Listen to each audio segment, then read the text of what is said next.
எங்கள் ஊர் கிராமத்து ஆற்றுல பார்த்தீங்கன்னா தண்ணியை நிப்பாட்டிட்டாங்க. அதனால நாங்கள் எங்கள் ஃப்ரெண்ட்ஸோட சேர்ந்து போய் கொசு வலையை வச்சு அரிச்சு மீன் பிடிக்கலான்னு போனோம். என்னென்ன மீன் மாட்டிருக்குன்னு பார்க்கலாம் வாங்க. கொசு வலையை பயன்படுத்தி ஒரு வாட்டி இழுத்ததுக்கே பார்த்தீங்கன்னா எக்கச்சக்கமான சின்ன மீன் மாட்டிருக்கு நண்பர்களே. அதுலேயும் பார்த்தீங்கன்னா எல்லாமே நாட்டு மீன்கள் தான். நாட்டு மீன்கள் கிடைக்கிறதே கஷ்டம். இந்த இடத்துல பாருங்க எவ்வளோ மீன் இருக்குன்னு.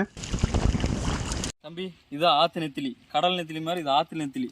இது எனக்கு ரொம்ப ஃபேவரட்டான மீன். எனக்கும் சரி, நான் வளர்க்குற சண்டை சேவலும் சரி ரொம்ப ஃபேவரட்டான மீன். இது போகிறக்குள்ள எப்படியோ 2 கிலோ பிடிக்கணும் தம்பி. 2 கிலோ மீன் பிடிக்கலாம்னு நினைச்சேன். இங்க பாரு ஒரு சாக்குனாவே பிடிச்சாச்சு தம்பி. இதுக்கு மேலே பிடிக்க முடியாது. சாக்குள்ள மீன் தான், கிட்டத்தட்ட 25 கிலோ. இங்க பாருங்க எவ்வளவு மீன். 2 கிலோக்கு டார்கெட் பண்ண கொத்தா இருக்கு. 20 கிலோ தம்பி. மீன் ஒரு வாரம் வச்சு சாப்பிடுவோம் தம்பி.